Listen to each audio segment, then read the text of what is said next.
Hello friends, welcome to Vadipettai அம்மா சமையல். இன்றைக்கி நம்ம கிச்சனில் பார்க்க போகிற ஸ்பெஷல் ரெசிபி அடுப்பே இல்லாமல் அறுசுவையுள்ள 5 வகை சாதமும் 2 பொரியல் 1 ஊறுகாயும் வைக்க போகிறோம். வாங்க பார்க்கலாம். அதுக்கு முன்னாடி இன்றைய பிறந்த நாள் மற்றும் திருமண நாள் காணும் அனைவருக்கும் வாடிப்பேட்டை அம்மாவின் இனிய நல்வாழ்த்துக்கள். ஸ்கிப் பண்ணாமல் பாருங்கள் ஃப்ரெண்ட்ஸ். பிடிச்சிருந்தா ஒரு லைக் ஒன்று போடுங்க. வீரம்மா பேத்தியெல்லாம் சாப்பிட்டு சூப்பராக இருக்குன்னு சொன்னாங்க. ரொம்ப சீக்கிரமாகவும் நம்ம இந்த சாதத்தை கலந்துடலாம். சமையல் கேஸ் இப்போ ரொம்ப விலை கூடங்க, அதே டயத்தில் கிடைக்கவும் மாட்டேங்குது. அதனால் நம்ம வாரத்துக்கு 2 தடவை இந்த மாதிரி இயற்கையாக சாப்பிட்டோம்னா வீட்டுக்கும் நல்லது, உடம்புக்கும் நல்லது. இப்போ சாதம் செஞ்சிடலாம். ஒரு உலக்கு அவல் எடுத்து ஒரு பாத்திரத்தில் போட்டு 2 தடவை கழுவிட்டு தண்ணி எடுத்து மூடி வச்சிடணும். ஒரு 5 நிமிஷம் ஆச்சுன்னா சூப்பராக ஆயிரும் சாதம். பாருங்கள், ரொம்ப நேரம் தண்ணியில் ஊற விடாதீங்க, குழஞ்சி போயிடும். இப்போ பாருங்கள், 5 நிமிஷந்தே வச்சுருந்தேன், நல்லா வந்துருச்சு சாதம். அது அப்படியே இருக்கட்டும். இப்போ ஒரு பவுலில் ஒரு 4 ஸ்பூன் கேரட் போட்டுக்கலாம். இது கேரட் பொரியலுக்கு செய்ய போகிறோம். 2 ஸ்பூன் தேங்காய் துருவல் பாருங்கள் போட்டாச்சு. அது கூட பொடியாக கட் பண்ண வெங்காயம், நான் பெரிய வெங்காயம் தாங்க போட்டிருக்கேன். இதுக்கு பெரிய வெங்காயம் தான் நல்லாயிருக்கும். அதே மாதிரி குடமிளகா ஒரு 2 ஸ்பூன், கொஞ்சம் கொத்தமல்லி, கருவேப்பிலை, லைட்டாக உப்பும் போட்டுக்கலாம். போட்டுட்டு கலந்து விட்டுக்கலாம். பாருங்கள், நீங்கள் இது கூட லெமன் கூட ஊற்றிக்கலாம். லெமன் இல்லை, அதனால நான் ஊற்றலை. இப்போ கொஞ்சமாக மிளகுத்தூள் காரத்துக்கு சேர்த்துக்கலாம். சேர்த்துட்டு அதையும் நம்ம கலந்து விட்டுக்கலாம். பாருங்கள், நல்லா நீங்கள் பச்சையாக இருக்குன்னே நினைக்காதீங்க. இந்த உப்பெல்லாம் போடவும் நல்லா அது வெந்துடும், அப்படியே நூந்து போய் சூப்பராக இருக்குங்க சாப்பிட்றதுக்கு. இப்போ ரெடி ஆயிடுச்சு.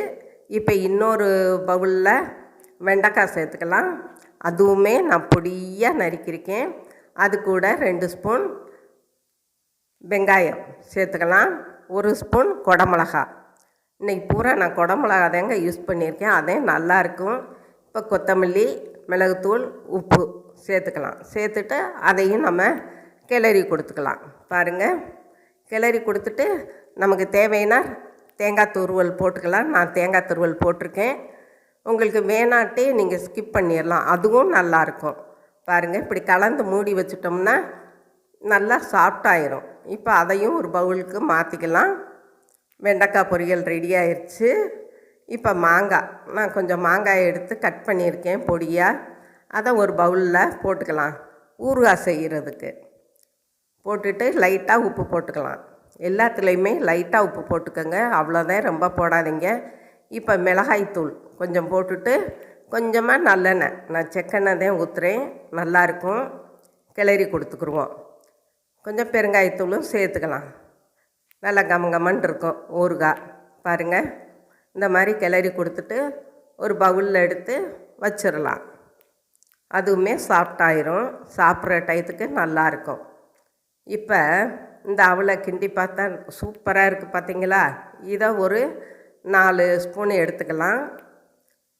இதில் கேரட் துருவல், அதாவது நம்ம கேரட் சாதம் செய்ய போகிறோம், அதுக்காக கொஞ்சம் கூடுதலாகவே கேரட் போட்டுக்கலாம். போட்டுட்டு பெரிய வெங்காயம் கொஞ்சம் போட்டுக்கலாம். எல்லாமே நீங்கள் பொடியாக ஷார்ப்பாக கட் பண்ணிக்கிறணும். குடமிளகாயும் சேர்த்துக்கலாம், கொஞ்சம் ஒரு 2 ஸ்பூன் சேர்த்துட்டு கருவேப்பிலை, கொத்தமல்லி தழை இதெல்லாம் போட்டுக்கலாம். போட்டுட்டு உப்புத்தூள் லைட்டாக போட்டுக்குருவோம்.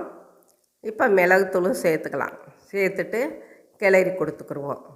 பாருங்கள், இது கேரட் சாதம் செம்மையாக இருந்துச்சுங்க, நல்லா இருந்துச்சு. நம்ம அடுப்பில் வைக்கிறத விட இது தாங்க நல்லா இருக்குது, சத்துக்களும் அழியாமல் இருக்கும். இப்போ ஒரு பவுலில் மாற்றிக்கலாம். அவ்வளோதாங்க, கேரட் சாதம் ரெடி. இப்போ அதே பிளேட்டில் இன்னும் ஒரு 4 ஸ்பூன் சாதத்தை எடுத்துக்கலாம். எடுத்துட்டு நல்லா கசிச்சு விட்டுக்கிறணும். மசிச்சு விட்டாத்தே நம்ம தயிர் சாதம் செய்ய போகிறோம், அதனால தான். இப்போ கெட்டி தயிர் ஊற்றிருக்கேன். இது வந்து தயிர் நான் கடையில் வாங்கினது, வீட்டில் உர ஊற்றுனதில்ல, கடையில் வாங்கி வச்சுட்டே நான் செய்கிறேன். இதுக்கு உப்புத்தூள், வெங்காயம், குடமிளகா அதுவும் சேர்த்துக்கலாம். பாருங்கள், சேர்த்து விட்டுட்டு கொஞ்சம் லைட்டாக கேரட் தேவைன்னா போடுங்க, இல்லாட்டி வேண்டாம். ஒரு தயிர் சாதம் வந்து கொஞ்சம் ஸ்வீட்டாக இருந்தால் கொஞ்சம் நல்லாயிருக்கும், அதனால தான். கலந்து விட்டுட்டு கொஞ்சமாக காஞ்ச திராட்சை சேர்த்துருக்கேன். ஏன்னா ஸ்வீட்டாக இருந்தால் நல்லாயிருக்கும். உங்கள்கிட்ட மாதுளை முத்துக்கள் இருந்தால் கூட நீங்கள் சேர்த்துக்கலாம். இப்போ கருவேப்பிலை, கொத்தமல்லி போட்டுக்கிடுவோம். கொஞ்சம் இஞ்சியும் சேர்த்துருக்கேன். பாருங்கள், அதை நல்லா கிளற நல்லா சாதம் வந்து ஜூஸியாக ஆகுது. இப்போ பெருங்காயத்தூளும் சேர்த்துக்கலாம். அவ்வளோதாங்க, நல்லா கலந்து கொடுத்துக்குருவோம். நம்மளோட தயிர் சாதம் ரெடி ஆயிடுச்சு. அதை ஒரு பவுலுக்கு நம்ம மாற்றிக்கலாம். இப்போ மாற்றி எடுத்தாச்சு, சூப்பராக இருக்குது.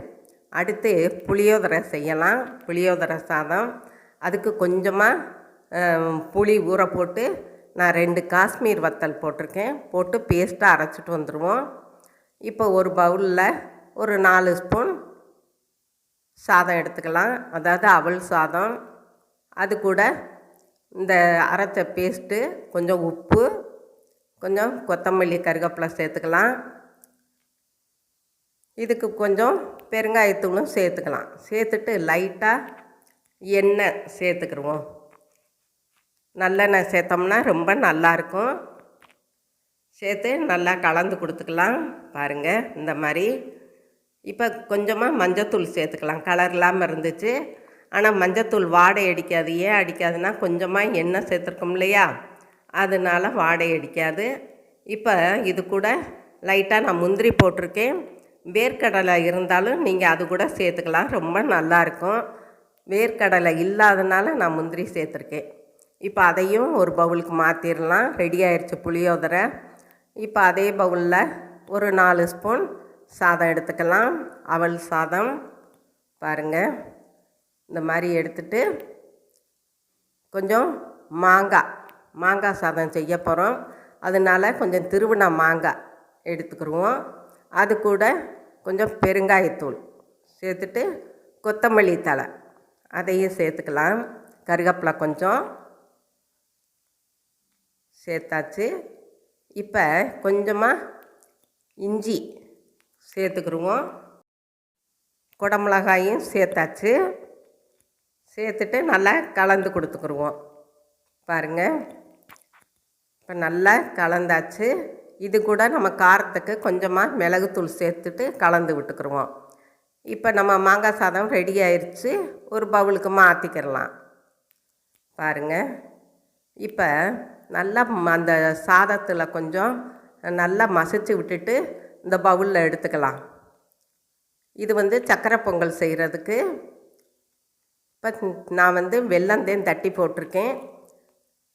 வெல்லம் ஒரு 2 ஸ்பூன், தேங்காய் துருவல் கொஞ்சம் போட்டுக்கலாம்.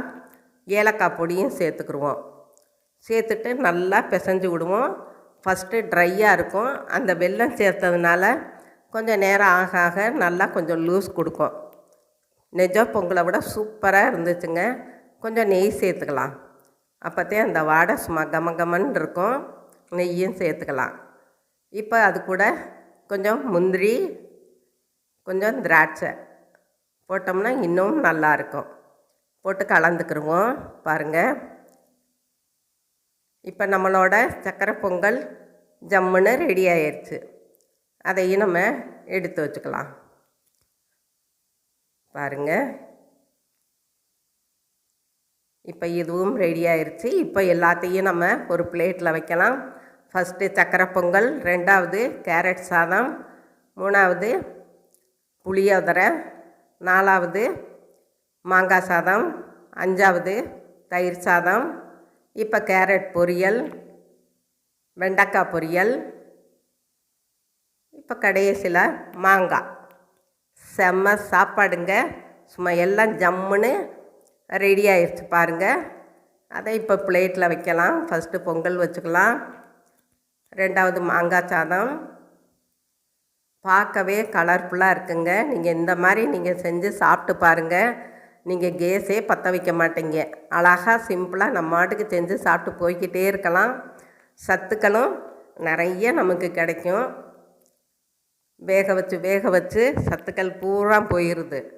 அதனால் நீங்கள் இப்படி செஞ்சு ஒரு வாரத்துக்கு ஒரு 2 தடவை கூட நீங்கள் இந்த மாதிரி சாப்பிடுங்க. கேஸும் சிக்கனமாக இருக்கும். பாருங்கள், இது ஒரு ஆளுக்கு தாராளம் 2 பேர் சாப்பிட்லாங்க. நான் வீரம்மா பேத்தி 3 பேர் சாப்பிட்டோம் பார்த்துக்கங்க. பாருங்கள், வீரம்மாவும் நல்லா இருக்குனாப்புல. அவ்வளோதாங்க, நம்மளோட கேஸ் இல்லாத சமையல் சும்மா ஜம்முன்னு ரெடி ஆயிடுச்சு. இதுவரை சப்ஸ்கிரைப் பண்ணாதவங்க சப்ஸ்கிரைப் பண்ணுங்கப்பா. ஆளுங்கிற பெல் பட்டனை தொடுங்க. லைக் பண்ணுங்கள், ஷேர் பண்ணுங்கள், கமெண்ட் பண்ணுங்கள். நீங்களும் உங்கள் வீட்டில் ட்ரை பண்ணுங்கள், சாப்பிடுங்க, சந்தோஷமாக இருங்க. நன்றி, வணக்கம்.